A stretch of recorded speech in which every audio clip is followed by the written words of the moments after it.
เบิ้งบอตีนไข่อีกแล้วตีนไข่ชาวนางนี่เจ็บตีนดูถ้าเป็นอย่างชาวนางบาปไปจังวะ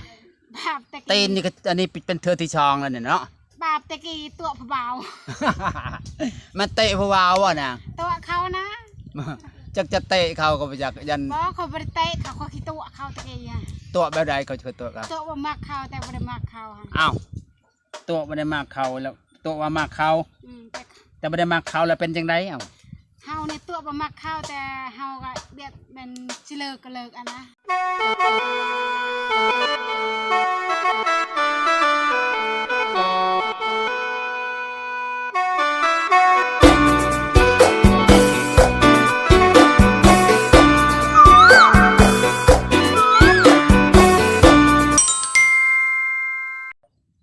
สบายดีสบายดีสนาง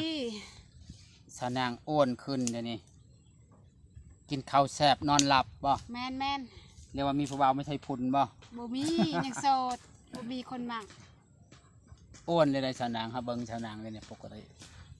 ติสนางไม่ได้อ้วนปานนี้เนาะนะบ่สนางคือสดดนที่สุดนี่เอาก็อยากได้อยู่แต่บ่มีคนเอาเฮาคิดอยู่อยากได้ค่ะแต่บ่มีไผเอาเนาะว่าสิให้ก็บ่มีไผสิเอาเนาะ บ่มีแล้วบ่าวแถวนี้โพดบัดสดดนเนาะมันโสดจนหลายปีโสดเฮิงนี่สาวนางจนนี่แม่นแม่นโสด4-5 ปีแล้วลูกสาวจนใหญ่เลยใหญ่จนจะฮอด5 ปี6 ปีปีหน้าแม่ยังอยู่บ่เอาผัวแม่นอยู่ให้ได้ลูกเคยก่อนบ่แม่น ให้ได้ลูกเคยก็ว่าจะเอาผัวแม่นแม่นโสดมาโดนแล้วอยากได้อยู่แต่บ่มีคนเอาบ่ชนะมีคนมาจีบมาคุยอยู่บ่บ่มีคู่มือนี่นอนหลับสบายบ่มีบ่บ่มีอ้าวแต่ผู้บ่าวทรงนั้นได้จ้ะที่ว่าเขาขอเบอร์ขอเฟซขอไลน์ตอนนั้นเขาโทรมาเป็นอะไรเขายามันแล้วบ่เงียบเลยเขายาบ่เลยเป็นอะไรจะวอนอะไรเขาบ่บ่ได้วอในใดยันวอผิดเขายาเขาบ่ได้วอในใดเขาก็ยาเขาเองเขายาเขาเองก็เป็นเนาะหรือว่าเฮาบ่งามเขาบ่เข้าฐานะในใส่ปาร์ตี้เลยเขามันบ่เกี่ยวกับความงามความนั้นดอกกับคนมักคนขี้ลายกว่าเจ้าก็ยังมีผัวคนแบบเฮาบ่ได้เข้าแบบคนสังคมหั่นนะคอยอยู่แบบบ่ได้เข้าแบบคนสังคมคอยก็อยู่แบบชนธรรมดาคอยเขามักเป็นคนเข้าสังคมใส่ปาร์ตี้ภาษาประกอบใจปาร์ตี้เขามักไปซั่นแล้วเขาบ่ได้มักสาวนาบ่เขาบ่ได้มักสาวนาเขาบ่ได้มักสาวนาเล่นขี้ตมบ่เฮาในสาวนาบ่ได้บุญนำไผบ่ชนะใส่บ่ได้ไปเกี่ยวข้าวกันบ่ได้ไปเกี่ยวข้าวนำบ่บ่ได้ไป3 มื้อ4 มื้อเป็นได้จบได้ไปเฮาก็เจ็บตีนให้เป็นได้เจ็บตีนฮะมื้อเป็นเจ็บตีนอีกแล้วแม่นเบิ่งบ่ตีนไข่อีกแล้วตีนไข่ชาวนางนี่เจ็บตีนดูถ้าเป็นหยังชาวนางบาปไปจังวะบาปตะกี้ตีนนี่ก็อันนี้เป็นเธอที่ชองแล้วเนี่ยเนาะบาปตะกี้ตัวผู้เบา มันเตะผู้บ่าววะนางตัวเขานะจะเตะเขาก็ไปจากยันบ่เขาบริเตะเขาขี้ตัวเขาตะกี้อ่ะตัวแบบใดเขาคือตัวเขาตัวบ่มักเขาแต่บ่ได้มักเขาค่ะอ้าวตัวไม่ได้มากเขาแล้วตัวว่ามากเขาแต่ไม่ได้มากเขาแล้วเป็นจังไดอ้าวเฮาในตัวบ่มักเขาแต่เฮาก็เบียดเป็นสิเลิกก็เลิกอ่ะนะมาเนี่ยสิเลิกเอาอะไรเอาบ่ได้บอกเขานะเงียบไปเลยตัวเขากับบาปเนาะบาปจะไปเห็นตัวมาที่ใช่นักเขาไม่ได้ตัวจะบ่เขาก็ตัวคอยเขาก็ตัวคืนเขาก็ตัวคอยก็ตัวคืนเจ้าก็ตัวเป็นกันเนาะก็เลยมันบาปเนาะบาปกรรมทองเป็นจักมือแล้วเนี่ย4 มื้อมื้อมานี่ป้าเจ้ามันจะเป็นน้ำโพยบ่น้ำโพยค่ะว่าจะเหยียบน้ำโพยก็ไปจังไปเนี่ยแม่ไม้นี่น้ำแม่ไม้ไปที่เกี่ยวเข่าตีนไข่เป็นพีอีกแล้วเป็นพีก็บ่มีผู้ดูแลบ้านนี้เอ้าให้ชิดูแลเนาะคนโสดบ่มีไผเบิ่งบ้านนี้คักบ้านนี้สาวนางเอาบ่ได้ก็บาปเป็นในตีนช่องเถื่อแหละแม่นเป็นชนนั้นก็ป้าจนจอยมาลองจองเป็นอีกแบบนี้หมดเงินรายเติบตอนนั้นเนาะตอนนี้ยังบ่ได้ไปห้องหมอยังไม่ได้ไปกวดเลยยังบ่ได้ไปกวดเช้าเนี่ยมันเป็นผีเนี่ยฮะจะนำกระเช้าเองมันไข่เนี่ยมันจะพังเบิ่งอยู่ โทษเนาะขยาดนี่เนาะเป็นบ่คือหมู่เนาะเป็นบ่คือหมู่ให้ย่างเป็นบ่เนาะได้เป็นตีนว่าไว้ไปใช้เนาะมันชุดบางอย่างเลยอันนี้ค่ะชื่อว่าชาวนางนี่บ่ต้องเฮ็ดหยังแล้วกินข้าวแล้วนอนเถอะแบบเขาแบบมานั่นนะมาให้เฮ็ดเวียกนะให้นั่งแล้วหันได้นอนกินบ่เป็นหยังไปเด้อเป็นห คั ยั น ง เฮ็ด อะ เวียก นะ แล้วเป็นนะเนาะแปลกเด้อชาวนาง เขาว่านอนกินแล้วมันถึกสตาร์แล้ว นั่นต้องเอาผู้บ่าวกรุงเทพละมั้ง แม่นแล้วมั้ง เอาแบบคนในเมืองในนาจะบ่ได้เฮ็ดหยัง คันเฮ็ดแล้วมันเป็นเลย เฮ็ดไร่เฮ็ดนาแล้วลงเกี่ยวข้าวแล้วเป็นแล้วเนาะตอนนั้นก็ตีนไข่อึ้งลึง ตอน ตอน นั้น นี้ก็ ก็ ไข่อีก ไป แล้ว หากระปูแล้วก็เป็นตอนนี้ไปเกี่ยวข้าวเป็นมันก็ต่างกัน คันยามแรงบ่ได้เฮ็ดหยังก็บ่เป็นบ่เนาะ บ่เป็นเฮาบ่ได้เฮ็ดหยังเฮาบ่ได้เหยียบน้ำอันนี้เหยียบน้ำพุยน้ำพลเขา โอ้สาวนางโสด โสด เปิดใจ บ่มีเอา ชุด เนาะ นั้นก็ยังบ่มีผู้จีบว่ามีแล้ว บ่ มันเลิกลากันชื่อๆนี่ข่าวว่าผู้บ่าวว่าสิมาขอมามันพ้นชุดไทย ตกกระป๋อง ต้องกระป๋องเม็ดใส่ม้อย ตกกระป๋อง เลิกกันชื่อๆยากันชื่อๆเนาะนาง แม่น จะเป็นจังไดผู้บ่าวเนาะ ๆผู้บ่าวก็เม็ดสมอยอยู่ ว่าสิมาหาบ่ บ่สิมาหาก็บ่มาหา ไม่สิมาหาอยู่เรื่อย แม่น หักบ่มา ได้ยินแต่ข่าวโทรเขาบ่ได้รับสาย นัดและนัด อันนี้เพิ่นก็โทรมาบ่ซับผู้บ่าวเก่าแล้วนาง อืม เป็นว่าไปหาสาวนางแน่คอยกินฮอดสาวนางเพิ่นว่าเพิ่นมีผู้บ่าวแล้วบ่ว่าเพิ่นว่า ค่อยก็ได้ยินอยู่แล้วโทรหาเขาบ่ได้รับสาย บ่ อ๋อ เป็นหยังก็บ่รับสายแล้วนั่นเราว่าสิมีรางวัลให้แล้วว่า โอ้โห เราว่าสิมาหาเจ้านั่นน่ะอันเราจะคุยกับเจ้าก่อ บ่ น เคยรับจักเทื่อตอนนี้บ่เคยรับเราได้ยินเสียงบ่เคย อั รั น บ นี้คันผู้บ่าวมักและบ่มักเจ้าก็เล่นโตบ่ได้น้อย สาวนาง ผู้บ่าวก็ไกลเกินเนาะ แล้วโตะว่าอยากมาบ่มาค่อยก็เล่นตัวแล้วเนาะ แล้วเว้าซื่อๆบ่มาจักเทื่อ แม่น จะเลยว่าเล่นโตซะ แม่น พูนฟังเอาเด้อผู้บ่าวเด้อแต่ผู้บ่าวมาเลยรอบหนึงเนาะสนาง ไปรับแล้วเทื่อหนึงแล้วว่า มา เจ้ามาหักคอยแล้วคอยสิผูกคอตาย ไผเว้า แล้วหั่น ผู้บ่าวฮะ อือ กันจะมาเอาสิผูกคอตาย อือ ป้าโท คอยว่าเซิน ใครบอกจะว่าเจ้าคือเว่าในนั้นคือบ่ได้หักคอยข้อยก็บ่ได้หักเจ้าคือว่าบ่นี้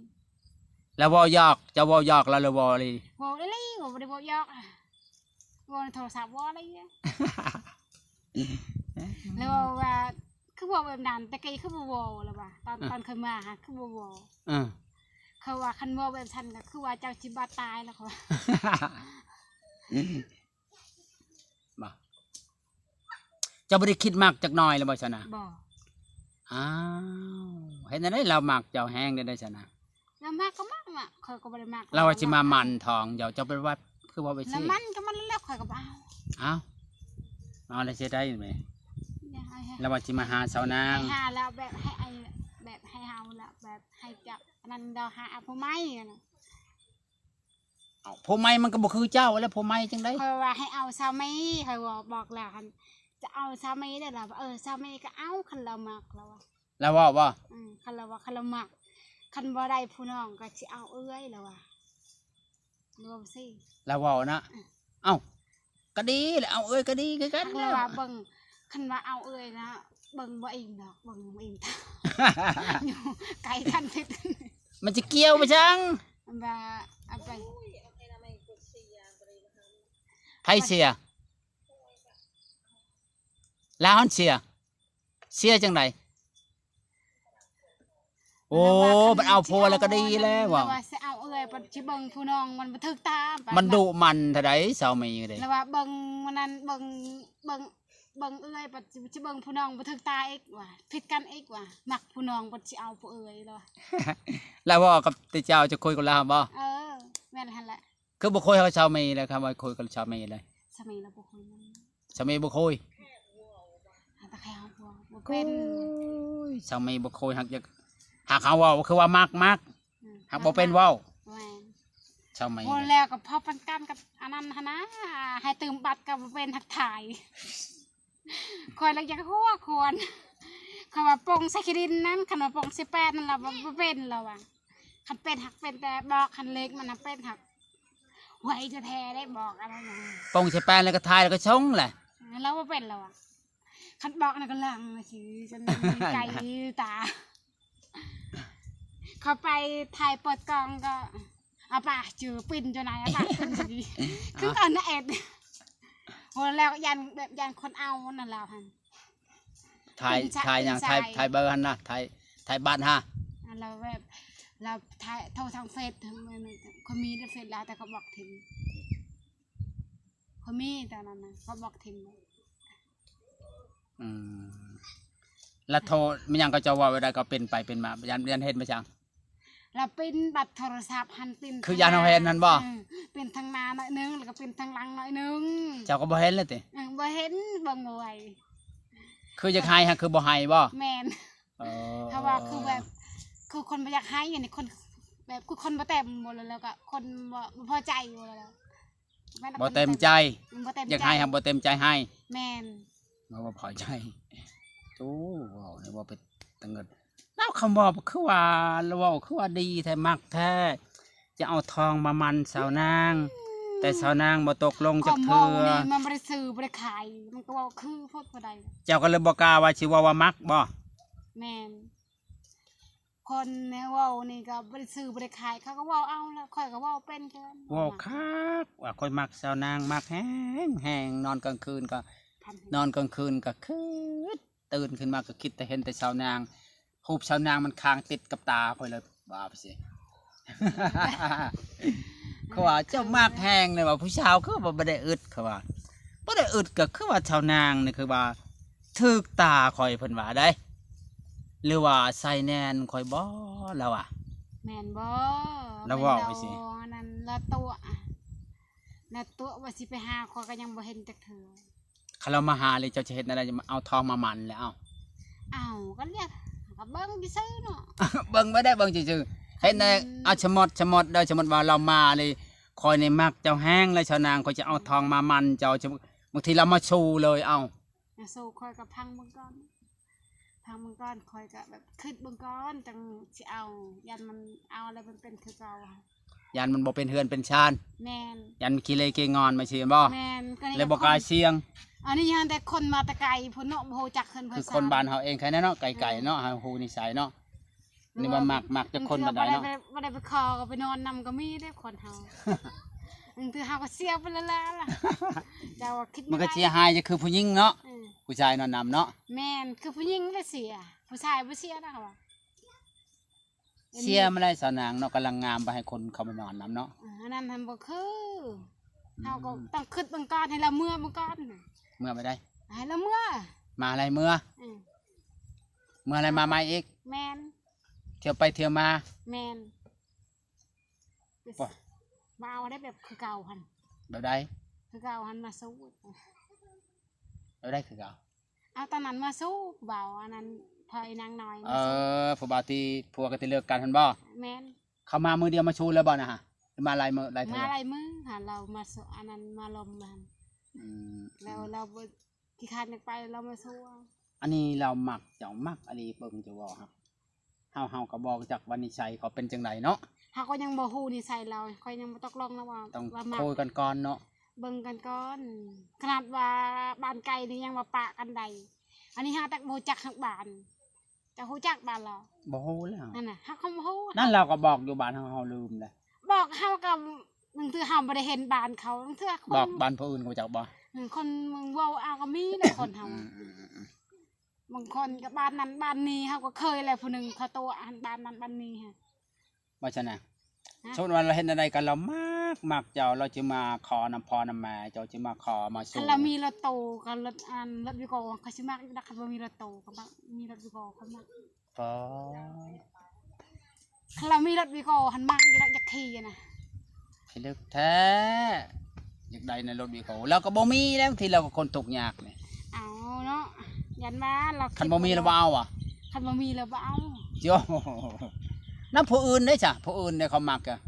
เอาคนผู้อื่นกับถึกสตาร์ก็เอาเนาะอันนี้ผู้อื่นบ่มีรถก็เอาคันถึกสตาร์อันนี้ก็เบิ่งกันไปเนาะอันนี้ก็บ่ว่าดอกเรามีรถอีกเราก็บ่มีกันแล้วเราก็เป็นคนแบบเฮาเราจะขายยังบ่มีก็ให้เบิ่งกันแล้วคันว่ามาปุ๊บแล้วสิเอาเคยตาก่อนหั่นบ่คันอยากได้ไวๆแล้วต้องได้รถวีโก้แม่นจะ นนั้นเราไปยืมรถวิโก้เขาขี่มาเจ้าเนี่ยจะเป็นมันบ่เป็นพัวเอนั้นไม่ไปเมื่อไปจะมื้ออื่นมื้อฮื้อนี่สิดาวน์รถนะบ่สิออกรถนะบ่ ธนาคารนะบ่ ธนาคารสิออกรถนั่นน่ะเจ้ายังเจอคักแล้ว มาเอาเลยซั่น เพิ่นว่าเฮาสิคอก่อนบ่แม่นเฮาสิชูก่อนคอก่อนเนาะ คอแล้วเพิ่นว่าสิพรรถก็น่าจะขอเมียเนาะ แล้ว พัดที่ว่าอยู่ชั่วโมงนี่จนมีลูกมีหลานบ่ได้รถบ่ได้ลางไปจังขับปันยังเนาะ เศร้าคือคักอะไรเนาะอะนะ เว้าคืออีหลีนั่นเนาะอันนั้นเจ้ายานเป็นแบบนั้นบ่น่ะ ยานหากยานเป็นนั่นเลย เนาะเว้าคือเนาะ อันนี้ก็คนมาแตะไกลคือกันเนาะบ่ฮู้จักบ้านบ่ฮู้จักเมือง เว้าคักโดยไม่เท่าจนเชื่อเนาะ แม่น สิมาอยู่ขอลูกพรรถก่อนจะขอลูกสาวเพิ่นว่าผลสุดท้ายแล้วบ่มีหยังเลย โดย โอ้ว่านี่มันจะไม่เท่าว่าเนาะโอ้ว่าเพิ่นแล้วละตาย ขอโทษเด้อ